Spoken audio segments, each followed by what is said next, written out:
Senhor presidente, eu estou aqui na minha mão a matéria do Estado de São Paulo, que veio ontem a público, e trata um pouquinho daquilo que a gente já sabe, que é o caráter do PCdoB. Vou ler aqui, presidente.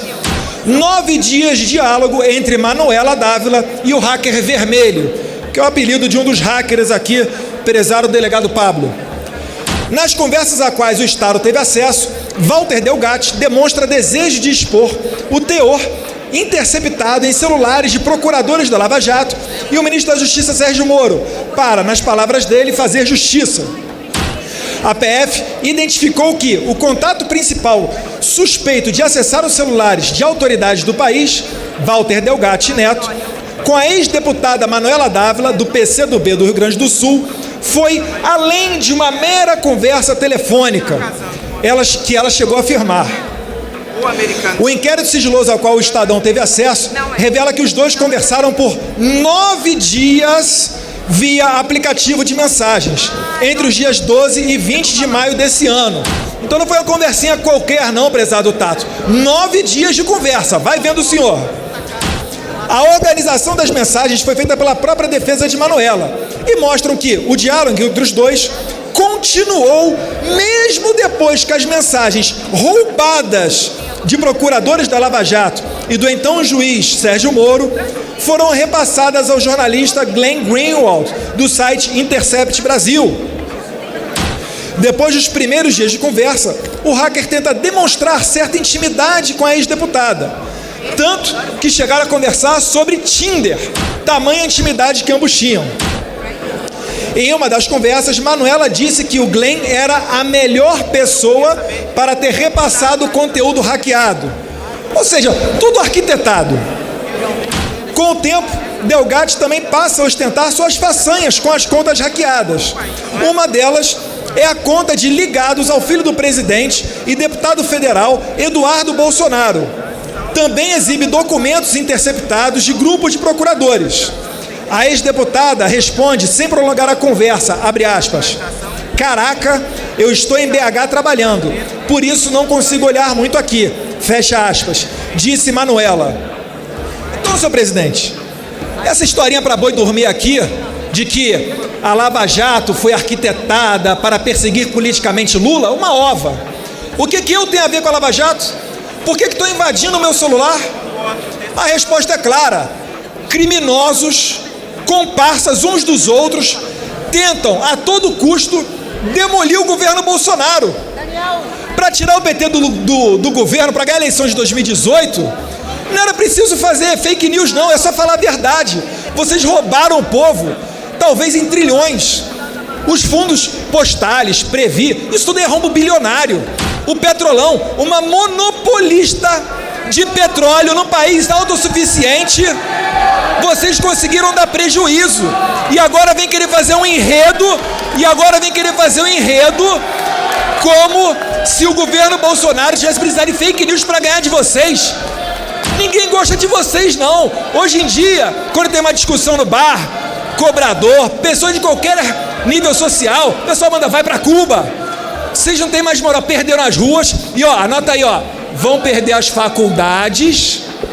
A gente vai passar esse fim da carteirinha da Uni para acabar com essa boquinha de vocês. E se não passar a VMP, ano que vem a gente faz outra MP e dá 90 dias para estudante poder tirar sua carteirinha. MST já foi botado no seu devido lugar. Estamos dando arma para o meio do campo para vagabundo não invadir o território deles, prezado Lupion. E a gente está desfazendo um monte de besteira que vocês fizeram. Agora, querer invadir o meu celular para me atacar pessoalmente, já não bastasse aquele jornalista mequetrefe da época fazer isso? Fala aí, vocês do PCdoB que estavam subindo a tribuna aqui para ficar babando o ovo do cuecão que foi esculachado no aeroporto, sobe aí, fala da Manuela Dávila. Fala da Manuela Dávila. Conversa com um hacker que invadiu meu celular. Fala aqui. Vocês não têm moral? Vocês não são o pai da moralidade? Eu não esqueci o que vocês fizeram com o Brasil, não, porque quando eu vou às ruas, o que mais me pedem é segurança e emprego. Vocês desarmaram o povo, tem política desencarceradora e, além disso, a gente tem uma dificuldade tremenda aqui de gerar emprego, porque lá fora a nossa imagem está queimada. Porque Lula, Dilma, Palocci, Zé Dirceu, todos vocês aí, fica um acolchonando o outro e lá fora a gente só estava nas páginas policiais. Muito obrigado, senhor presidente. Senhor presidente, para contraditar. Tempo de líder, deputado Ivan Valente. Tempo de líder.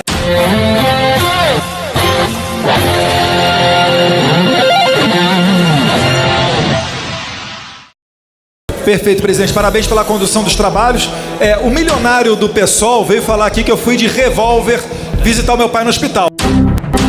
Primeiro que não foi revólver, é pistola. Sabe nem a diferença de uma coisa para outra e depois quer legislar para o Brasil inteiro a questão das armas.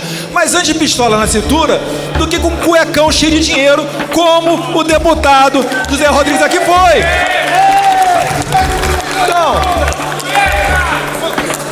Então não quer ser esculachado em política, é só não andar com uma cueca cheia de dinheiro. Só isso. Porque aqui às vezes a gente tem que desabafar, porque a gente fica aqui o tempo inteiro quieto, ouvindo, para a sessão transcorrer e que nós tenhamos a votar os projetos que interessam para o Brasil, ouvindo esse tipo de coisa. Mas às vezes não tem como.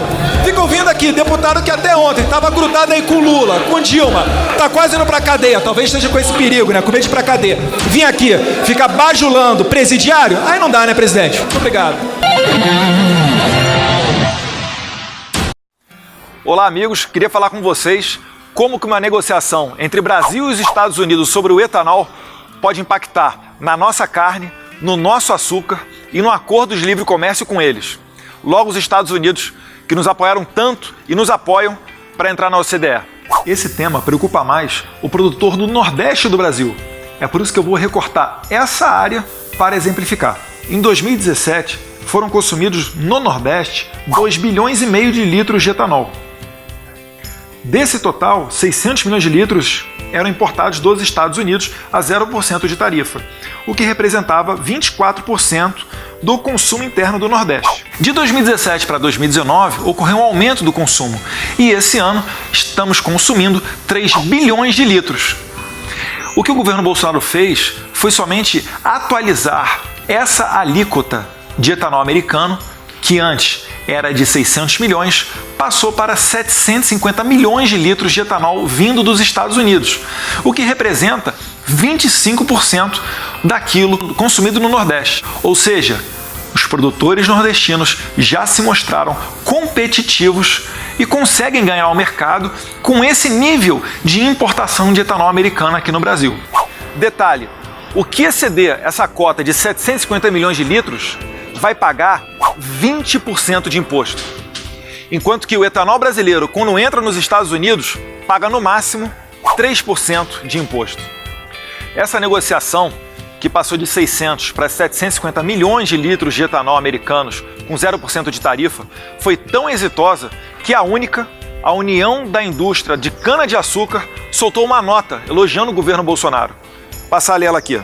A União da Indústria de Cana-de-Açúcar avalia que o estabelecimento da nova cota anual de importação de 750 milhões de litros de etanol com alíquota zero foi uma grande vitória do governo brasileiro, liderada pelo Ministério da Agricultura e com respaldo do presidente Jair Bolsonaro.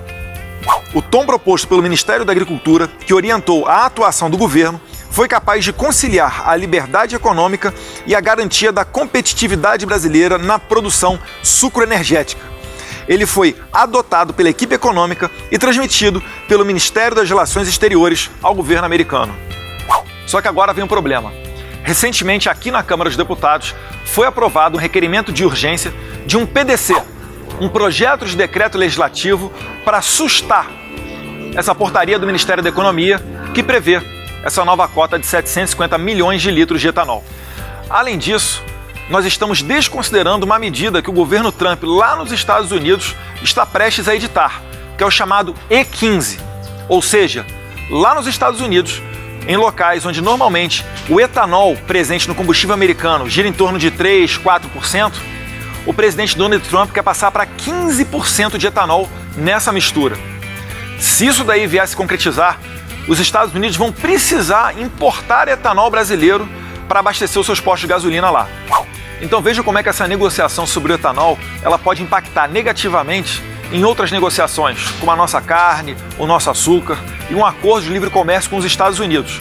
Exatamente o país que tem sido chave para a nossa entrada na OCDE e que pode tantos benefícios trazer para nós aqui brasileiros com relação a ser um país sério, a um país que tenha um certificado para receber investimentos exteriores, enfim, para que a gente gere emprego aqui no nosso Brasil.